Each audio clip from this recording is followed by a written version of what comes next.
ব্যক্তি থেকে পরিবার, সমাজ থেকে রাষ্ট্র, দেশ থেকে বিশ্ব সবকিছুর চালিকায় রাজনীতি। তাই রাজনীতির 10 দিক নিয়ে রাজকাহন নিবেদন করছে জি-পেট ইস্পাত। সাথে আছি আমি তাসনুভা তন্নি। 36শে জুলাই রক্ত, হত্যা, নির্যাতন, গুম, খুনের টানা 15.5 বছরের শাসনের পর কোটা ইস্যুতে বৈষম্য বিরোধী ছাত্র আন্দোলনের ডাকে পতন ঘটে শেখ হাসিনা সরকারের। এক নায়কতান্ত্রিকতার পতন আমরা দেখেছি। ঘুরে দাঁড়িয়েছিল বাংলাদেশ, যে বাংলাদেশের জন্য দীর্ঘ 16-17 বছর লড়াই করেছেন সব রাজনৈতিক দল, নেতাকর্মী, ছাত্র সমাজের সর্বস্তরের মানুষ। সেই নতুন বাংলাদেশ আজ 6 মাস পূর্ণ করলো। কেমন আছে নতুন বাংলাদেশ এখন? আমি বা আপনি বা কেমন আছি? গণঅভ্যুত্থানের আকাঙ্ক্ষার সাথে প্রাপ্তির ফারাক কতটা? যে গণঅভ্যুত্থানে 2000-এর বেশি প্রাণ হারালাম আমরা, আহত হলেন হাজার হাজার মানুষ, তাদের আত্মত্যাগে পাওয়া এই নতুন বাংলাদেশ তাদের স্বপ্ন বাস্তবায়নের পথে কতটা এগিয়েছে?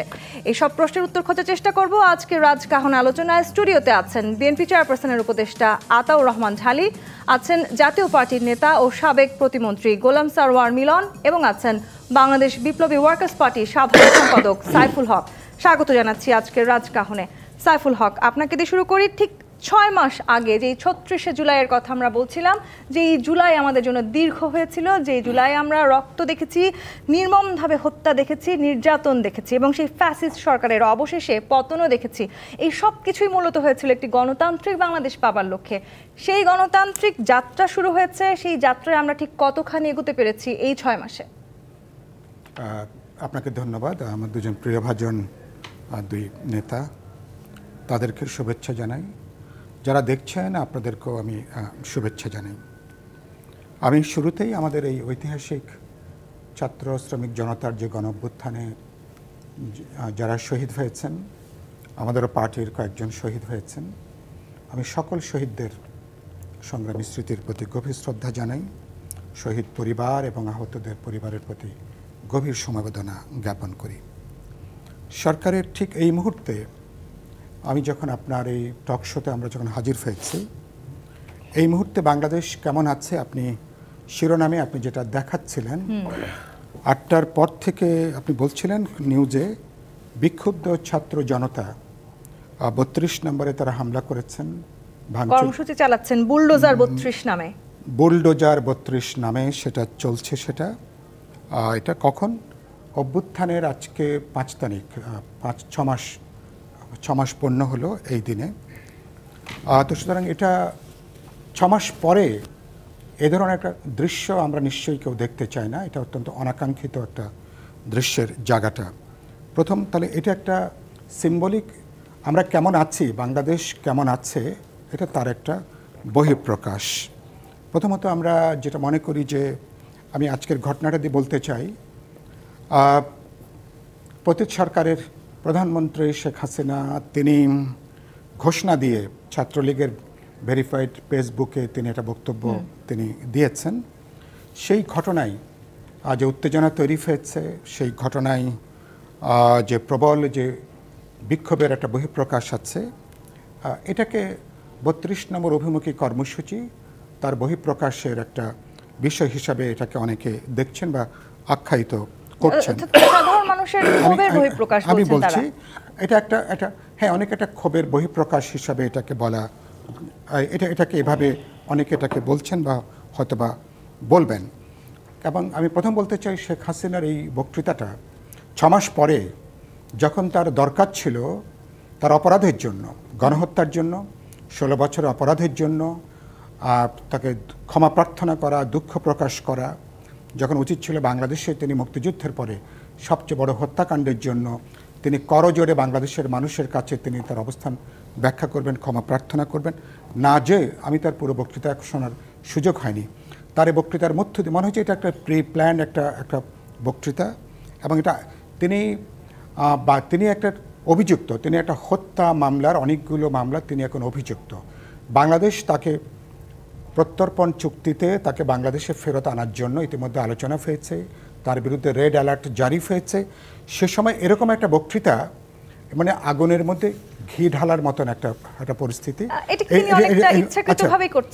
এটা আমার মনে হচ্ছে এর পেছনেও কোনো একটা সুদূর প্রসারী কোনো একটা পরিকল্পনার জায়গাটা আছে। এক, 2 নম্বর তার প্রতিক্রিয়া হিসাবে 6 মাস পরে 32 নম্বর যেখানে শেখ মুজিবুর রহমান যেই ৩২ নম্বর যে বাড়ি যে অঞ্চলের সাথে বাংলাদেশের মুক্তিযুদ্ধের আগে এবং মুক্তিযুদ্ধ এবং তার পরবর্তীতে আমাদের ইতিহাস নির্মাণের, আমাদের জাতি রাষ্ট্র গঠনের সাথে ৩২ নম্বর একটা ঐতিহাসিক যোগসূত্র, তার ঐতিহাসিক সম্পর্কে জায়গা আছে।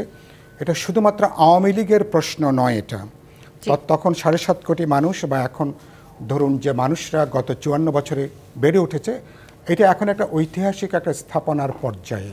সুতরাং এই জায়গাটা ক্ষোভের বহিঃপ্রকাশ হিসাবে সেই যদি বুঝতাম যে ৫, ৬, ৭ তারিখের মধ্যে সরকার গঠন করবার আগে এ ধরনের একটা স্বতঃস্ফূর্ত বিক্ষোভ বা আক্রোশের বহিঃপ্রকাশ, তার একটা ব্যাখ্যা থাকে, তখনও কিছু ভাঙচুর হয়েছে। কিন্তু ৬ মাস পরে যখন অভ্যুত্থানকে যখন আপনি সংহত করবেন, অর্জনকে যখন আপনি সংহত করবেন, এই তখন আপনি না করে আপনি প্রতিনিয়ত হাসিনা যে উস্কানি তৈরি করবার চেষ্টা করছে, সে উস্কানিতে প্রত্যক্ষ পরোক্ষভাবে যদি আপনি জড়িয়ে যান, যদি আপনি পা দেন, তাহলে কিন্তু নতুন নতুন উস্কানি কিন্তু বাড়তে থাকবে। দেশে অস্থিতিশীলতার যেটা আমরা চাচ্ছিলাম, সরকার স্থিতিশীলতা ফিরিয়ে আনবে। এখনো পর্যন্ত আমি একটা বক্তব্যটা শেষ করতে দেন। এখনো পর্যন্ত ল এনফোর্সিং কাজে আসেনি। জননিরাপত্তার মানুষের গভীর উৎকণ্ঠা আছে। সরকার এখনো বহুমুখী অস্থিতিশীল করবার একটা তৎপরতা। সেখানে আজকে ৩২ নম্বর যে ঘটনা, এটা কোটি কোটি মানুষের মধ্যে এটা একটা সংবেদনশীলতার প্রশ্ন আছে। প্লিজ, আমি বলছি যে দল নির্বিশেষে এর দায়িত্ব আমি মনে করি বর্তমান সরকারকে গ্রহণ করতে হবে, কারণ এটা একটা স্থাপনা, এটা একটা বাড়ি। এবং এটা এভাবে এখন এখানে সরকারে তাদেরকে এরকম একটা কর্মসূচি নিতে সরকারের প্রত্যক্ষ পরোক্ষ মদত না থাকলে এ ধরনের ৬ মাস পরে এটা করা, এই ধরনের ঘটনা ঘটবে। সুতরাং এখানে দায়িত্বটা সরকারকে গ্রহণ করতে হবে। এই ঘটনার দায়িত্ব সরকারকে গ্রহণ করতে হবে। শুরু করেছিলাম জুলাই গণঅভ্যুত্থানের ৬ মাস পূর্ণ হয়েছে। জাতীয় পার্টি নামে আসলে এখনো নানান ধরনের আমরা অভিযোগ শুনতে পাই, এবং বিগত সরকার, ফ্যাসি সরকারের সাথে আপনারা নির্বাচন করেছেন, সেটি নিয়ে অনেক ধরনের ক্ষোভ আছে। এখন কেমন আছেন আপনারা? গণতান্ত্রিক পথে আমাদের হাঁটা শুরু হয়েছে, সেই যাত্রায় জাতীয় পার্টি কেমন আছে? শুনেন, প্রথমেই আমি ধন্যবাদ জানাতে চাই আমার প্রিয় দুজন সহ-আলোচককে, বিশেষ করে আমার প্রিয় ডালি ভাই এবং সাইফুল হক ভাই, এবং অগণিত দর্শক শ্রোতাকে প্রীতি এবং শুভেচ্ছা। আপনি জাতীয় পার্টি নিয়ে যে প্রথমেই একটা প্রশ্ন করবেন, এই আশঙ্কা আমি করছিলাম। দেখেন, আমার সামনে কি আছে, এই যে একটি আমরা জাতীয় পার্টির যে অংশটা, আমরা কিন্তু জুলাই গণ অভ্যুত্থানে অংশগ্রহণ করেছি। সেখানে আমরা ছাত্রদের যৌক্তিক দাবি সমর্থন করি, এটা আমরা বলেছি, এবং আরও বলেছি ছাত্র আন্দোলনের নামে সরকার দেশে গণহত্যা চালাচ্ছে। এটা 18ই জুলাই এবং 3রা আগস্টের 2টা কাগজ। যাই হোক, আপনি সব জাতীয় পার্টিকে একভাবে দেখলে তো হবে না। আমরা মনে করি আমরাও আন্দোলনের অংশীজন। আমরা এই গণ অভ্যুত্থানে শত শত ছাত্র জনতার যে আত্মবলিদান, এবং আমরা মনে করি 71-এর মুক্তিযুদ্ধের চেতনা এবং 24-এর আকাঙ্ক্ষার সমন্বয়ে আগামী দিনের পথ চলা, আগামী দিনের বাংলাদেশ তৈরি করব। সাইফুল ভাই খুব সুন্দরভাবে বলে গেছেন যে প্রত্যাশা এবং প্রাপ্তির আজকে যদি হিসাব মিলাতে যান 6 মাসে, অনেক ফারাক রয়ে গেছে। কারণ দ্রব্যমূল্যের ঊর্ধ্বগতি, আইন শৃঙ্খলা নিম্নগতি এবং মব জাস্টিস জনজীবনকে অশান্ত করে রেখেছে। তাই আমি যে কথাটি বলতে চাই যে আমরা সবাই মিলে বলেছি সরকারকে ব্যর্থ হতে যাওয়া যাবে না, এবং একটা তর্ক কিন্তু শুরু হয়েছে যে সরকার তো বলছে তারা গণঅভ্যুত্থানের স্পিরিটেই কাজ করে যাচ্ছে। যে আমি বলছি আসছি, ডিম আগে না মুরগি আগে, এই তর্কের জীবন শেষ নাই। সংস্কার আর নির্বাচন, এই তর্কের শেষ নাই। একটা যদিও একটা ধারণা তারা দিয়েছেন ডিসেম্বর অথবা জুলাইয়ের মধ্যে নির্বাচন হবে, এটা যদি একটা রোডম্যাপ দিয়ে যে সংস্কার উপস্থাপিত হয়েছে সেগুলির ঐক্যমতের ভিত্তিতে যতটুকু এর আগে করা সম্ভব সেগুলি করে যদি আগামীতে একটি নির্বাচনের রোডম্যাপ দেওয়া হয়, তাহলে অনেকটা জিনিস কিন্তু শান্ত হয়ে আসবে। আরেকটা কথা বলবো, আমাদের সেনাবাহিনী কিন্তু 71-এ কিন্তু যেখানে বঙ্গবন্ধু শেখ মুজিব, আমি বলবো সেখানে তিনি আত্মসমর্পণ করেছিলেন, আমি কথাটা বলবো, সেখানে সেনাবাহিনী কিন্তু সেদিন on behalf of the Bangabandhu Sheikh Mujibur Rahman major Zia সেদিন ভূমিকা রেখেছিলেন। তারপরে 75 বলেন, তারপরে আপনি যেই 7ই নভেম্বর বলেন, কিংবা লাস্ট 90 বলেন, কিংবা লাস্ট এই যে 24, সেনাবাহিনীর ভূমিকার কারণেই কিন্তু আজকে এটা অর্জন হয়েছে, পূর্ণাঙ্গ অর্জন হয়েছে। এখন এই জায়গাটায় আমরা মনে করি যে দেশের যে অবস্থা হচ্ছে, সেনাবাহিনীর এখানে একটি ভূমিকা থাকা দরকার এবং নির্বাচনী একটা রোডম্যাপ দিয়ে দেওয়া দরকার। কিন্তু সেনাবাহিনীকে আমরা যেটা ভাই বলার চেষ্টা করেছেন, মাঠে আছে, কার্যকরভাবে তাদের কোনো রকম অ্যাকশন ম্যাজিস্ট্রেসি দেওয়ার পরও আমরা কিন্তু দেখতে পাচ্ছি না। আমি এই কথাটি বললাম, জনগণের পরিবর্তনের যাত্রা আমরা শুরু করেছিলাম, কিন্তু সেই পরিবর্তনগুলো এখনো আসলে দৃশ্যমান কেন হচ্ছে না? লাস্ট কথাটা বলে শেষ করতে চাই, যেটা উনি বলেছেন, এই যে 32 নম্বরে যে ইটা হলো, এটা কিন্তু ছাত্রদের পাসটাকে আমরা রিড করতে পারি না। তাদের যে রক্তদান, আত্মবলিদান, তাদের যে সেন্টিমেন্টটাকে যদি আজকে শেখ হাসিনা যেটা বলে গেছেন, উনি যদি অনুশোচনা প্রকাশ করতেন, ক্ষমা প্রার্থনা করতেন, হয়তোবা অন্যদিকে যেত, কিন্তু সেখানে উস্কানিমূলক বক্তব্য এই জিনিসটাকে ঘটনা ঘটিয়েছে, যেটা কাম্য নয়, যেটা আমরা চাই না। সেটা আমরা ভবিষ্যতে আমরা চাই যে এই ইতিহাসের জায়গায় 32-এর একটা জায়গা থাকবে, যদিও ইতিহাসকে বিকৃত করা যাবে না, সেই সুযোগ আসলে নেই। আতাউর রহমান ঢালী, গণহত্যার বিচার এবং কাঠামোগত সংস্কার বাস্তবায়ন, বারবার আমরা এই কথা বলেছি, এবং এই জুলাই গণঅভ্যুত্থানের যে গণহত্যা হয়েছে সেই বিচার যাতে নিশ্চিত হয়, সেটি সবাই আমরা একমত। ঠিক একই জায়গাটিতে জুলাই গণঅভ্যুত্থানের ঠিক 6 মাসের দিন বিগত ফ্যাসিস্ট সরকার প্রধান তিনি বক্তব্য রাখবেন, সেই ধরনের ধৃষ্টতা দেখানো হচ্ছে। 32 নম্বরে যে ঘটনা আমরা দেখছি সেটি কিন্তু ক্ষোভেরই বহিঃপ্রকাশ। কারা আছেন তাহলে এর পেছনে? যেই পরিবর্তনের যাত্রা আমরা শুরু করেছিলাম, সেই যাত্রায় আমরা বেশি দূর এগিয়েছি কি? ধন্যবাদ আপনাকে, ধন্যবাদ আমার খুব প্রিয় দুইজন সহ আলোচক। আমরা দীর্ঘদিনের রাজনৈতিক সহকর্মী, দীর্ঘ কয়েক যুগের। তো যে কথাটা বলতে চাই, সাইফুল ভাই অবশ্য অনেক কিছু চমৎকারভাবে ব্যাখ্যা করেছেন, আমি তার সাথে অনেকাংশে একমত। এখানে পতিত যে স্বৈরাচার, উনি নির্লজ্জের মতো পালিয়ে গেলেন, তার কর্মী বাহিনীকে রেখে শুধু তার পরিবারদের নিয়ে উনি চলে গেলেন, এবং ইতিহাসের জঘন্যতম গণহত্যার পরে উনি পালিয়ে যেতে বাধ্য হয়েছেন। এই যে, এবং আশ্রয় নিলেন কোথায়? যাদের সাথে তার স্বামী স্ত্রীর সম্পর্ক, সেই দেশে গিয়ে আশ্রয় নিলেন উনি। তো নিয়ে এটা কোন ধরনের এই যে উস্কানিমূলক বক্তব্য দেয়, এখনো কোনো আওয়ামী লীগের দেখেন চরিত্রটাই এটা। 75-এর 15ই আগস্টে যে দুঃখজনক ঘটনা ঘটেছে, এইটার পিছনেও ওরা ষড়যন্ত্র খোঁজে। এর পিছনের সত্যিকার কারণ ওরা কোনোদিন খোঁজে নাই, এবং কোনোদিনই তারা তখনও ক্ষমা চায়নি। এবং ঠিক একই অবস্থা এরপরে, তখনও তারা গণহত্যা কম চালাননি। 72 থেকে 75 পর্যন্ত 30,000 বামপন্থী কর্মীকে হত্যা করছে। সিরাজ শিকদার তো প্রথম মানে বিচার বহির্ভূত হত্যার শিকার, মানে হাই প্রোফাইল। এর আগে বহু হয়েছে।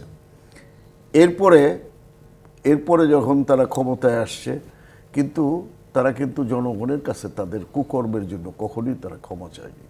ঠিক আজকেও তাই। তাদের ন্যারেটিভটা দেখেন, তাদের ন্যারেটিভ তাদের এই শাস্তি নিশ্চিত করার দায়িত্ব তো ছিল আসলে এই অন্তর্বর্তী সরকারের, সেই দায়িত্বে তারা কতখানি এগিয়েছেন? একটা এখানে ট্রাইব্যুনাল হয়েছে, ট্রাইব্যুনালে বিচার হবে। আমরা তো ওই দায়িত্ব নেই সবাই ধরে না পিটায়া মব না, সেই সুযোগও নেই। জি, সেই সুযোগ নেই। তো কাজে আইনি প্রক্রিয়ায় আমরা কতখানি এগোতে পেরেছি? 6 মাস তো খুব বেশি সময় না।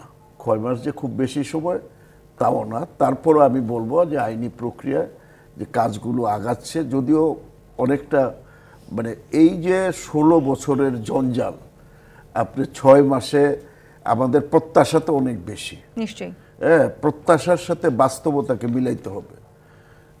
তো আমি যেই কথাটা পিছনের কথাটায় চলে যাই, সেটা হচ্ছে যে এইটা আবারও নতুন করে একটা ষড়যন্ত্র, শেখ হাসিনার ষড়যন্ত্র। এবং এই ষড়যন্ত্রে আমার মনে হয় যারা আজকে 32 নম্বরে ভাঙচুর করেছেন, হাসিনার এই ষড়যন্ত্রে তারা পা দিয়েছে। জি, এই যে আমরা পরিবর্তনের যাত্রার কথা বলছি, এই পরিবর্তনের যাত্রার পর সবচাইতে বেশিবার যে শব্দটি আমাদেরকে শুনতে হয়েছে সেটি সংস্কার। সাইফুল হক, এই সংস্কার করছি আমরা, সংস্কার বনাম নির্বাচন, এমন একটি জায়গায় এসে দাঁড়িয়েছি আমরা। যে এই বিচারের কথা আমরা বলছিলাম, সেই গণহত্যার বিচার না হলে বৈষম্য বিরোধী ছাত্র আন্দোলনের যারা নেতা আছেন তারা বলছেন কোনোভাবেই নির্বাচন সম্ভব নয়। আবার একটি লম্বা সংস্কার চাইছে হয়তো অন্তর্বর্তী সরকার, আবার রাজনৈতিক দলগুলো বলছে যত দ্রুত সম্ভব নির্বাচন। এই 6 মাসের মধ্যে আসলে এরকম মুখোমুখি অবস্থান কেন? আপনাকে ধন্যবাদ। আমি মনে করি আমরা সংস্কারের ব্যাপারে তো আমরা সকল রাজনৈতিক দল আমরা সবাই তো আমরা ঐক্যবদ্ধ আমরা সংস্কারের ব্যাপারে,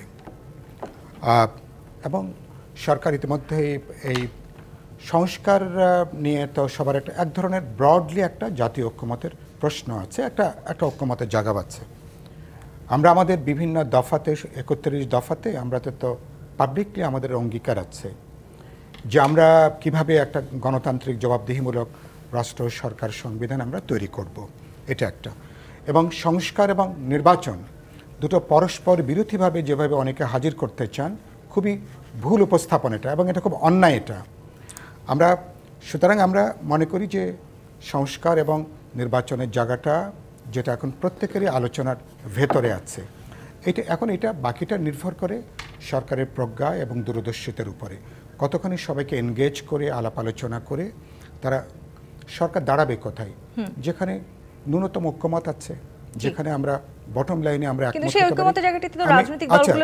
রাইট 1 নম্বর। কিন্তু আমার উদ্বেগ যেখানে হচ্ছে আজকে 8টার থেকে যে ঘটনা, আপনি একটু আগে বলছিলেন না যে বিএনপির অ্যাক্টিং ভারপ্রাপ্ত চেয়ারপারসনের যে বক্তব্যের কথা আপনি বললেন না, তিনি যে কণ্ঠটা উচ্চারণ করলেন, যে পুরো ঘটনাটা আমার কাছে মনে হচ্ছে এখন সংস্কার নির্বাচন দুটোই বিলম্বিত হবার, দুটো অনিশ্চিত হবার একটা ঝুঁকির জায়গাটা আমরা যাচ্ছি। এবং দেখছি যে আপনি ধরুন আজকের যে ঘটনাটা, এই ঘটনার তার তো একটা অভিজ্ঞতা আছে, একটা অভিজ্ঞতা দেশের ভেতরে আছে, ইন্টারন্যাশনালি আছে। এই অভিজ্ঞতার জায়গাটা আমি যে কথাটা তখন আপনি বাক্যটা আমি পুরোপুরি আপনি আমাকে শেষ করতে দিতে পারেননি, আমি বলেছি এর দায়িত্বটা বর্তমান সরকারকে গ্রহণ করতে। এই ঘটনা এটা একটা খবর, একটা বহিঃপ্রকাশ। আমি বলেছি প্রতি হাসিনার যে ঔদ্ধত্য, আমি বলেছি সে ব্যাপারে তিনি তার ক্ষমা প্রার্থনা করেননি, তিনি তার কোনো দুঃখ প্রকাশ নেই, তার কোনো দায়িত্ব স্বীকারে কোনো তৎপরতা আমরা লক্ষ্য করিনি। ক্ষোভে বহিঃপ্রকাশটা আমরা কিভাবে দেখব? পরিস্থিতি উত্তেজনাপূর্ণ। আপনি কিন্তু আগুনের মধ্যে কি আপনি ঘি ঢালবেন? কি করবেন আপনি করবেন না না, আমি বলছি সমাজের আমি দেখছি নানা সরকারের অকার্যকারিতার মধ্যে আমি দেখছি যে সরকারের, কারণ আপনি যেটা বললেন না 6 মাসে কি দাঁড়িয়েছে, কি 6 মাস আগের আমাদের যে স্বপ্ন, আমাদের মুক্তিযুদ্ধের স্বপ্নটা দুঃস্বপ্নে পরিণত হয়েছিল। আমরা এরশাদ সামরিক ষড়যন্ত্রের বিরুদ্ধে আন্দোলন আশাটা হতাশা পর্যবেসিত হয়েছে।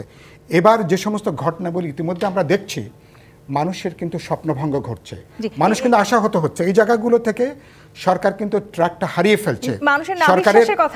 সরকারের বাজার বলি, দ্রব্যমূল্য বলি, ল এনফোর্সিং এজেন্সিস বলি, জানমালের নিরাপত্তার প্রশ্ন বলি, ধরুন আজকে রাতের এই ঘটনার পরে এটা কি সরকারের জন্য, আমাদের জন্য, এটা কারোর জন্য এটা কি স্বস্তিদায়ক বিষয় হলো? এটা তার মানে এটার বহুমাত্রিক রাজনৈতিক অভিজ্ঞতা থাকবে।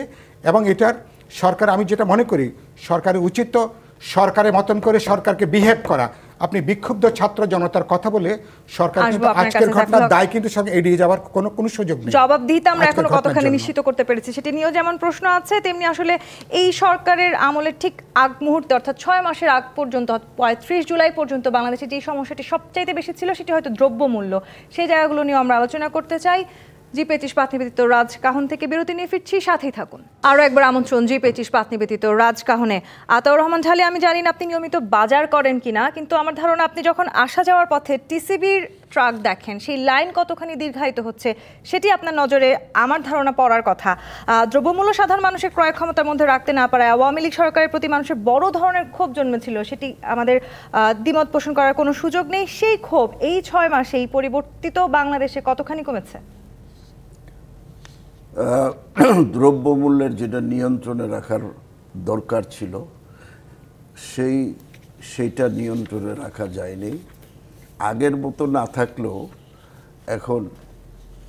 এখনও কিছু কিছু জিনিস সেই পর্যায়ে, আগের পর্যায়ে রয়ে গেছে, কিছু কমেছে বাজারে, কিন্তু সার্বিকভাবে পরিস্থিতিটা সহনীয় নয়।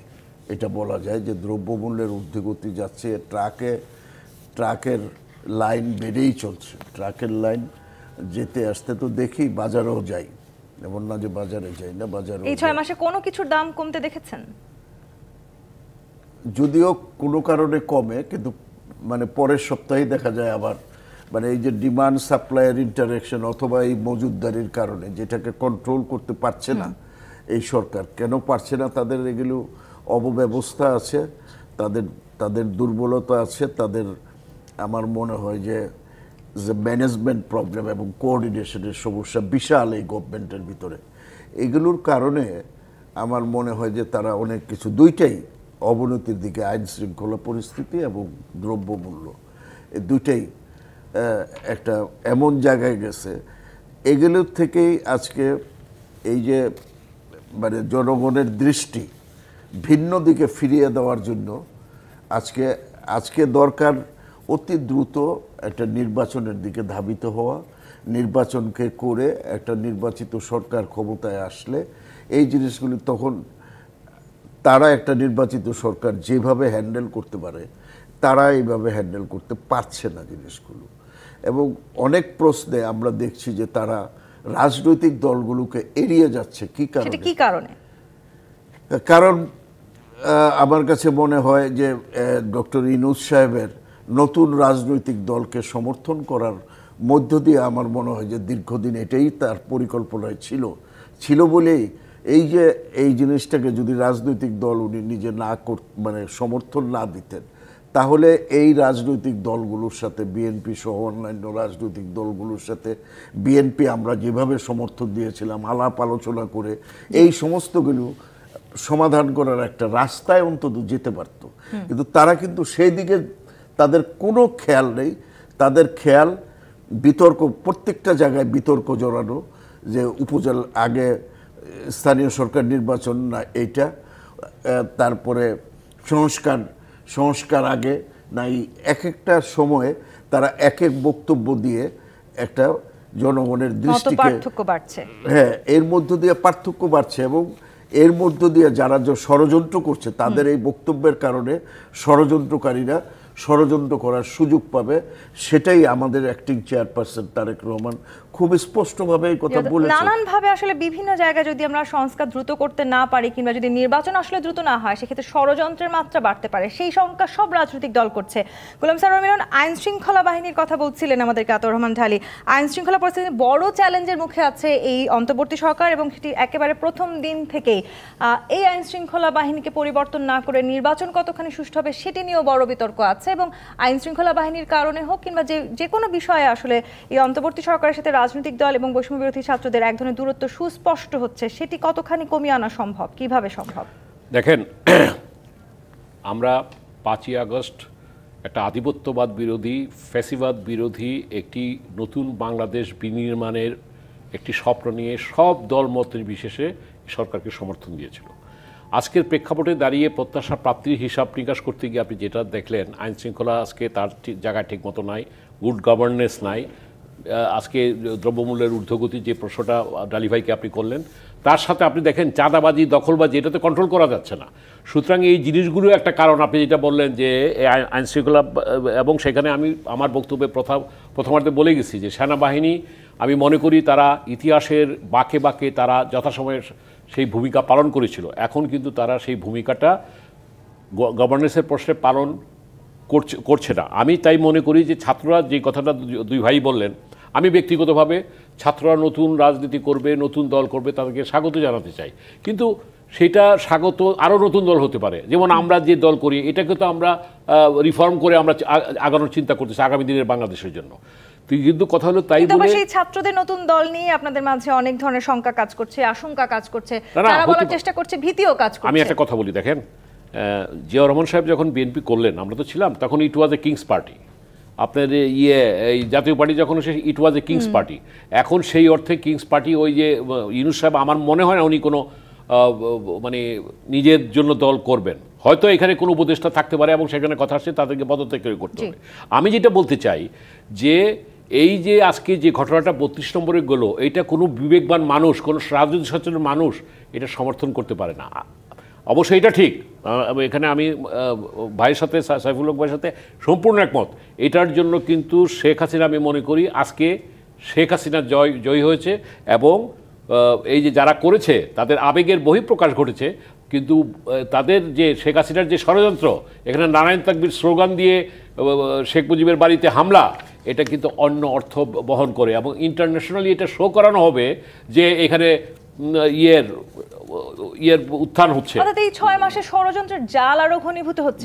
সেটাই এখন আমরা সেই জালটা ভেঙে দেওয়া সম্ভব, এখানে সব দলের ঐক্যমতের ভিত্তিতে যে সংস্কারগুলি আসছে সেই সংস্কারগুলি বটম লাইনে এনে আমরা যদি আগামী দিনে স্পষ্ট একটা রোড ম্যাপ, যে কথাটা আমি এখানে আপনার এখানে কয়েকবার বলে গেছি, ডিসেম্বর থেকে জানুয়ারির মধ্যে নির্বাচনের একটা রোড ম্যাপ দিয়ে এবং যে সংস্কারগুলি করা দরকার। আজকে আমি লাস্ট এই কথাটাই বলতে চাই, দেখেন এই যে বিভাগগুলিতে আপনার হাইকোর্ট নিয়ে যাওয়া কিংবা মেট্রোপলিটন সিটি করা, প্রদেশ করা, এই কথাগুলি কিন্তু আমরা আমাদের এরশাদ সাহেব যখন ক্ষমতা ছিলেন তাকে আমার দুই ভাই কিংবা আমরা যারা রাজনীতি করেন তাকে স্বৈরাচার বলেছেন। আজকে কিন্তু সেই ব্যবস্থাই আসলো। অর্থাৎ এই সংস্কারটা দরকার, এই 18 কোটি মানুষকে দেশ পরিচালনার জন্য সংস্কার দরকার। কিন্তু আপনি যে কথাটা বললেন যে নির্বাচনের প্রশ্নে এই সংস্কার হয়তো একটা ঐক্যমতের ভিত্তিতে এসে চার্টারের মাধ্যমে নির্বাচিত সরকার সেটাকে বাস্তবায়ন করবে, কিন্তু নির্বাচন করার জন্য যে পুলিশের সংস্কার, প্রশাসনের সংস্কার, সেটাকে ঠিক না করে আপনি নির্বাচন কিভাবে করবেন? নির্বাচন সেটা গ্রহণযোগ্য হতে পারে না। প্রক্রিয়া, সেই প্রক্রিয়ার জন্য সময় কি আমরা দিচ্ছি অন্তর্বর্তী সরকারকে? না, সেটা দিতে হবে। এক বছর তো আপনি, তারা তো বলছে ডিসেম্বর এবং জুন। আমি বলি যে আগামী ফেব্রুয়ারি মার্চের মধ্যেই সরকার যদি আন্তরিক হয়, সিরিয়াস হয়, তাহলে এই নির্বাচন করার জন্য যে সংস্কারগুলি দরকার এই সংস্কার করে একটা গ্রহণযোগ্য নির্বাচন, কারণ এটা ঠিক, আমি আপনার সাথে একমত, এই সংস্কার না করে কিন্তু নির্বাচন করা যে সবচেয়ে বেশি আরেকটি যে শব্দটি আমরা শুনেছি সেটি হচ্ছে রাজনৈতিক দলগুলোর সাথে ঐক্যমত। অন্তর্বর্তীকালীন সরকারের সাথে রাজনৈতিক দলগুলো এই 6 মাসে কতবার বসেছে সেটি নিয়ে অনেক রকমের কথা আছে, সমালোচনা আছে। বিএনপির মতো বড় রাজনৈতিক দলের নেতারা এই আলোচনাকে পিলো পাসিং এর সাথেও তুলনা করেছেন। তার মানে আসলে রাজনৈতিক দলগুলোর সাথে অন্তর্বর্তীকালীন সরকারের নির্বাচনকে ঘিরে দূরত্ব অনেক বেশি স্পষ্ট হচ্ছে। সেই দূরত্ব ঘুচিয়ে নিয়ে আসার কোনো সম্ভাবনা এই 6 মাস পরবর্তী সময় আমরা দেখতে পাবো কিনা? সাইফুল হক, আপনার কাছে প্রশ্ন রেখে আমাকে একটি বিরতিতে যেতে হবে। জি25 প্রাতিনিধিত রাজকাহন থেকে বিরতি নিয়ে ফিরছি, সাথেই থাকুন। জি25 প্রাতিনিধিত রাজকাহন দেখছেন। সাইফুল হক, এই 6 মাসে রাজনৈতিক দলগুলোর সাথে গণঅভ্যুত্থানের পরবর্তী সময়ে অন্তর্বর্তী সরকারের সম্পর্ক কতখানি এগিয়েছে? না, আমি মনে করি যে সম্পর্ক কিছুটা আনুষ্ঠানিক। আমরা প্রধান স্টেক হোল্ডার তো রাজনৈতিক দলগুলো, অভ্যুত্থানের পক্ষে যে রাজনৈতিক দলগুলো ছিল, অংশীজন, ছাত্র তরুণ সহ। ছাত্র তরুণরা তো সরকারের, তাদের প্রতিনিধিরা তো সরকারের মধ্যেই আছেন, কিন্তু রাজনৈতিক দলগুলোর সাথে অন্তর্বর্তী সরকারের যে জীবন্ত যোগাযোগটা দরকার ছিল, যেটা আমি বলি একটা অর্গানিক এনগেজমেন্ট।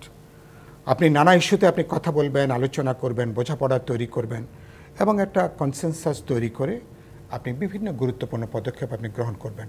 সরকার 3বার 4বার ইতিমধ্যে দলগুলোর সাথে বসছে আলাপ আলোচনা, সেটা একেবারেই বিশেষ বিশেষ ইস্যুতে। সরকার যখন নানা সংকটে পড়েছেন, দুর্যোগে পড়েছেন তখন। কিন্তু গোটা রাষ্ট্র ব্যবস্থার যে একটা গণতান্ত্রিক উত্তরণের প্রশ্নে অভ্যুত্থানের পরবর্তীতে মানুষের যে প্রত্যাশা, মানুষ একদিকে পরিবর্তন চায়, একদিকে তার ভোটাধিকার নিশ্চিত করতে চায়, জনজীবনের শান্তি দেখতে চায়, স্বস্তি দেখতে চায়, এবং 16 বছর ধরে মানুষ যে বিশ্বাসযোগ্য নির্বাচনের জন্য মানে অপেক্ষা করছে, নির্বাচিত জনপ্রতিনিধিরা দেশটা চালাবেন। তো মানুষ দেখতে চেয়েছে যে এই গোটা প্রক্রিয়ার মধ্য দিয়ে সরকারের সঙ্গে রাজনৈতিক দলগুলোর বোঝাপড়ার জায়গাটা বাড়বে। আজকে যদি আমি 6 মাস পরে তাকাই, যেটা আপনি উল্লেখ করছিলেন, রাজনৈতিক দলগুলোর সাথে যেটা একটু আগে ঢালিবে একটু উল্লেখ করছিলেন, সরকারের বিশেষ মহলের দিকে তাদের অতিরিক্ত মনোযোগ, প্রত্যক্ষ পরোক্ষ মদদের কারণে রাজনৈতিক দলগুলোর সাথে এক ধরনের দূরত্বের জায়গাটা বাড়ছে বলেই অনেকের ধারণা। ধরুন আজকে এই যে ধরুন বুলডোজার যে রাজনীতি, এই রাজনীতি কি রাজনৈতিক দলগুলোর সাথে সরকারের কি নৈকট্য বাড়াবে, নাকি আরও দূরত্ব, অবিশ্বাসটা তৈরি করবে? আরও অবিশ্বাসটা তৈরি করবে। বুলডোজার এই রাজনীতি কিন্তু আরও হিংসা, বিরোধ, বিভাজন, যেখানে দরকার ছিল আপনি জনগণকে আপনি ঐক্যবদ্ধ করবেন, সংহত করবেন, খুনিদের বিচার হবে। আমি বলছি যে আওয়ামী লীগের বিচার কোনো প্রতিশোধের বিচার নয়। হত্যা হয়েছে তার বিচার হবে, অপরাধ হয়েছে 16 বছরে তার বিচার হবে, কিন্তু এটা শোধ প্রতিশোধের বিষয় নয়। কিন্তু আজকে দাঁড়িয়ে গেল 6 মাস পরও কিন্তু আপনি শোধ প্রতিশোধের বাইরে আপনি কিন্তু বেরিয়ে আসতে পারেননি। সেই জন্য বলেছি আমরা একটা অনিশ্চয়তার জায়গাটা কিন্তু বাড়ছে, এবং এই ঘটনার জন্য মনে করি এখন পরিস্থিতি উত্তেজনাপূর্ণ, কিন্তু উত্তেজনাবশত কোনো সিদ্ধান্তটা নেওয়া যাবে না, তাহলে অভ্যুত্থানের অর্জনটা কিন্তু বিসর্জনে পর্যবেসিত হওয়ার আশঙ্কা থাকে। আতাউর রহমান ঢালু, এখানে অনেকগুলো রাজনৈতিক বাস্তবতা আছে। সেই রাজনৈতিক বাস্তবতার সাথে আজকের এই যে ঘটনা ঘটলো 32 নম্বরে, সেই সব কিছু মিলিয়ে ফেললে আসলে আমাদের সামনের দিনগুলো, এই 6 মাসের পরবর্তী সময়গুলো আমাদের জন্য কতটা চ্যালেঞ্জিং হতে যাচ্ছে? আগামী 6 মাস অত্যন্ত গুরুত্বপূর্ণ হবে বাংলাদেশের রাজনীতির আকাশে। এই যে মেঘ, এই যে ঘনঘটা, শেখ হাসিনা খুব সুচতুরভাবে এবং ওর পিছনে যারা বুদ্ধিদাতা আছে তারা এই কাজটা সুচতুরভাবে করেছে এবং তার এই বক্তব্যের কারণে আজকে যে বিক্ষোভ হয়েছে সেই বিক্ষোভটা আবার হয়ে গেছে মানে অনাকা। কিন্তু যে ঘটনাগুলো করছে ওখানে তারা বিক্ষোভ করতে পারতো, তারা আলোচনা সভা, বিক্ষোভ মিছিল, মশাল মিছিল করে এগুলোর প্রতিবাদ করতে পারতো, কিন্তু এই ভাঙচুর করতে যাওয়া কোথায় 32 যে প্রতিহিংসা রাজনীতি থেকে আমরা বেরিয়ে আসতে চেয়েছিলাম সেই পরিবর্তনের যাত্রায় আমরা দেখতে পারি। এর পিছনে আমি মনে করি গভীর ষড়যন্ত্রের এগুলি একটা অংশ, এবং এই ষড়যন্ত্রের সাথে ধরেন বাইরে থেকে যেমন শেখ হাসিনা এবং তার যারা মদতদাতা আছে তারা যেমনিভাবে আছে, আবার বুঝে হোক না বুঝে হোক বর্তমান সরকারে যারা আছে তারা কিন্তু এই ষড়যন্ত্রের পার্ট হয়ে যাচ্ছে। কারণ যখনই তারা এই রাজনৈতিক দলগুলোর সাথে, যারা ফেসিবাদ বিরোধী রাজনৈতিক দল, তাদের সাথে দূরত্ব বাড়ায় আনে, তাহলে লাভবানটা কে হবে? লাভবান তো পতিত স্বৈরাচার হয়।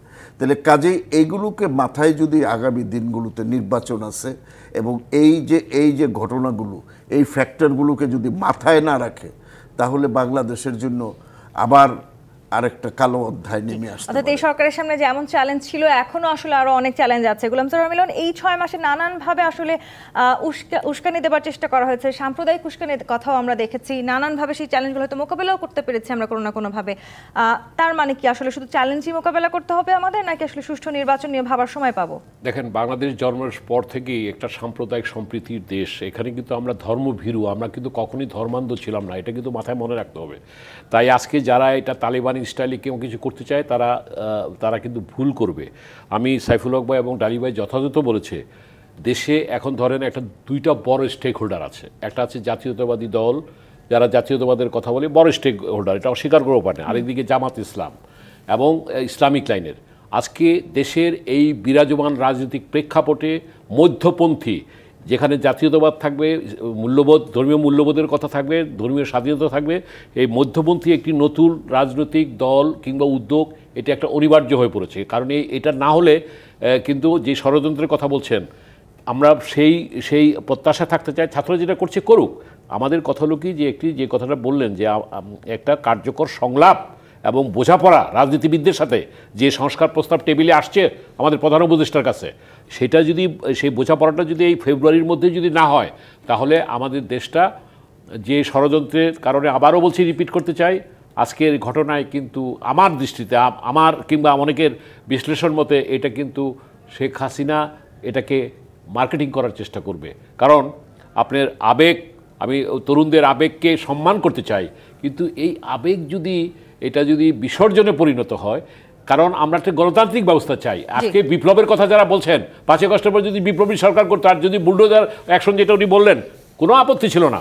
কিন্তু একটা গণতান্ত্রিক, যেখানে আপনি সংবিধানের অধীনে আপনি শপথ নিয়েছেন, সংবিধানের অধীনে আধা সংবিধান আধা সংস্কারের মধ্য দিয়ে আমরা একটা ঐক্যমতের ভিত্তিতে এগিয়ে যাচ্ছি, নির্বাচনের দিকে যাচ্ছে, আমরা নির্বাচন চাচ্ছি।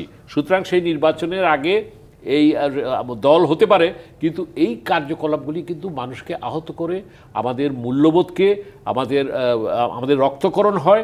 আমরা যাতে করে আগামীতে একটি নতুন বাংলাদেশ ঐক্যমতের ভিত্তিতে করতে চাই, এবং ঐক্যমত বলতে এই না যে আমরা সব ব্যাপারে একমত হব, we are agree to disagree. শেষ কথা বলতে চাই, প্রতিটা রাজনৈতিক দলের মতপার্থক্য থাকতেই পারে, তাহলে তো একদল হয়ে যায়। তাই জাতীয় ঐক্য গঠন করার চিন্তাও কিন্তু আমরা দেখেছি এই 6 মাসে, সেটি কতখানি কার্যকর করতে পেরেছি আমরা? সাইফুল হক, আমি মনে করি জাতীয় ঐক্যতে একটা ঐতিহাসিক একটা সুযোগ আমাদের জন্য তৈরি হয়েছে। আমি মনে করি জাতীয় সমস্ত প্রশ্নে, তো নিশ্চয়ই আমাদের অনেক প্রশ্নে ভিন্ন মত থাকবে, ভিন্ন ভিন্ন অবস্থান থাকবে। আমি মনে করি স্বাধীনতা, সার্বভৌমত্ব, জাতীয় নিরাপত্তা, ভোটাধিকার, গণতন্ত্র, এই যে আমরা বলেছি না বৈষম্য বিরোধিতা, আমরা একটা সমভিত্তিক গণতান্ত্রিক সমাজ চাই। আমি মনে করি ব্রডলি রাজনৈতিক দলগুলোর সাথে জনগণের মধ্যে ব্যাপারে ব্রডলি এক ধরনের ঐক্যমতের জায়গা আছে। সরকারের দায়িত্ব হচ্ছে এগুলাকে আপনার জট ডাউন করে, আলাপ আলোচনা করে, বোঝাপড়ার জায়গাটাকে আরও এটাকে সমন্বিত করা, এটাকে জি। গুছিয়ে আনা। এই প্রশ্নটি আমি সেই আমি- সম্ভাবনা আমি কিন্তু আশা রাখতে চাই। আতাউর রহমান ঢালী, এটা এই- নির্ভর করবে সরকারের প্রজ্ঞা এবং জি, দূরদর্শিতার একদম শেষ উপরে। প্রশ্ন করতে চাই আপনার কাছে, যে সম্ভাবনার কথা আমরা বলছি, যে বৈষম্য বিরোধী আন্দোলন আমরা দেখেছি, সেই বৈষম্য থেকে বাংলাদেশের রাজনৈতিক দলগুলো বেরিয়ে আসতে পেরেছে কি? বৈষম্য তো সমাজে আছে বলেই বৈষম্য থাকবে কিছুটা হলেও, সেগুলোকে বৈষম্য তো আমাদের কমানো দরকার। বৈষম্য কমাতে হলে যেটা বারবার বলছি, সংলাপ ছাড়া এই আজকের যে সংকট, এই সংকট সমাধানের কোনো পথ আমরা পাবো না। সংলাপ দরকার অতি দ্রুত। রাজনৈতিক দলগুলো, বিশেষ করে গোলাম সারওয়ার মিলন যে কথাটা বলছে, যারা স্টেক হোল্ডার, তাদের সাথে কার্যকর সম্পর্ক গড়ে তোলাটা জি, হচ্ছে গোলাম সারওয়ার মিলন। অত্যন্ত ইম্পর্টেন্ট। আমাদের- এবং একটা সেকেন্ড, আমি মনে করি এই কাজগুলো দ্রুত ডক্টর ইউনূস সাহেবকেই করতে হবে। ওনাকে দায়িত্ব, উনি সরকার প্রধান, ওনাকে দায়িত্ব নিয়ে করতে হবে। আদারওয়াইজ এইটার দায়িত্ব ওনাকে বহন করতে জি, হবে। গোলাম সারওয়ার। আমাদেরকে ঐক্যমতের ভিত্তিতে অসুস্থ রাজনৈতিক সংস্কৃতি থেকে বেরিয়ে আসতে হবে।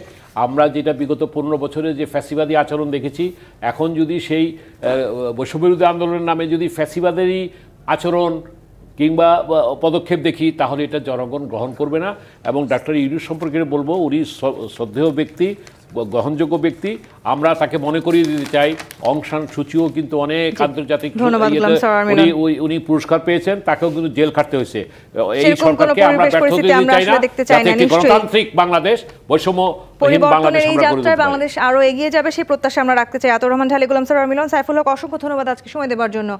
আজকের মতো বিদায় নিচ্ছি জি25 পাপ নিবেদিত রাজকাহন থেকে। ফিরবো আগামীকাল রাত 10টায় নতুন রাজকাহন নিয়ে। ডিবিসির সঙ্গেই থাকুন 24 ঘন্টা।